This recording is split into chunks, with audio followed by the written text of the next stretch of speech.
Joining us now live from Kyiv, CNN's Matthew Chance. And Matthew, you and your team exclusively witnessed a confrontation today at an airfield outside Kyiv. Tell us what happened and what it tells you about Ukraine's chances of keeping control of its own capital.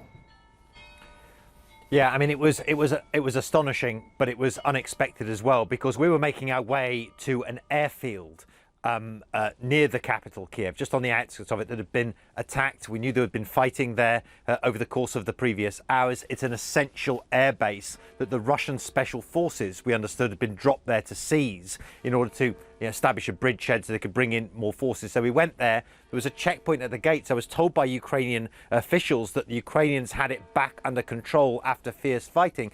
And I spent some time talking with the soldiers outside, saying, who is it that's in control right now? I said to the commanding officer in my broken Russian, and he said, it's the Russians that are in control. And I said, okay, so where are the Russians then? And he said, we're the Russians, which was incredible, because we thought they were Ukrainian forces. I looked at their insignia and suddenly realized that, we had stumbled upon and we'd encountered that forward group of Russian special forces that had been put into that base just a few hours before by helicopter, had engaged in fierce fighting, and were now facing a counterattack from the Ukrainian military. At that point, we stepped away and witnessed this.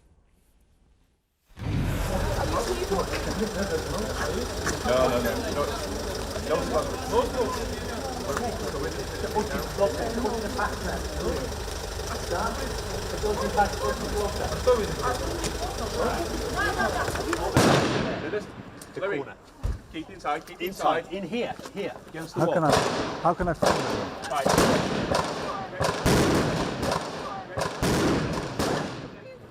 Keep chill. Focus. Should we run that way? Right. We've got to be mindful of the driver as well, okay? Let's move down this way against the wall.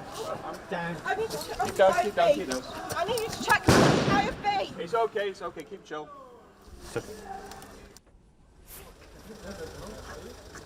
All right, well, that was a very dramatic outburst there. Gunfire at an enemy we didn't see. We assume it was, some kind of threat that they felt from perhaps a counteroffensive. I've been told by Ukrainian officials that there was a counteroffensive underway just before we got there. Remember, that airfield, that airbase is absolutely essential if Russian forces are going to establish a bridgehead to bring in more troops, more equipment, to encircle the capital and potentially take the entire city of Kiev, take it over. Jake. And Matthew, earlier today, you called the idea of a military confrontation between the Russians and Ukrainians near the Chernobyl nuclear exclusion zone. You called it, quote, quite frankly terrifying, obviously because of all the unknowns about what might happen if that radioactive material were disturbed. Do we have any idea why Russia might want control of Chernobyl? Is it just another piece of territory, or is there something more to it than that? I mean, I've been thinking about that a little bit, and it's difficult to say, but I mean, the obvious answer is the geographical location of it. It's not far from Kiev, but it's also on the border of Belarus. So it's a bit of open territory, which, even though it's contaminated terribly, of course, still with radioactive material, it is, territory that gives access to Ukraine from the north, from Belarus. There was also a lot of speculation in the Russian media, particularly before this invasion happened, that Chernobyl could be a potentially dangerous place where an ecological disaster could be sparked if there is fierce fighting around there. The Russians were right about that. Ukrainians have been expressing their concern about that as well.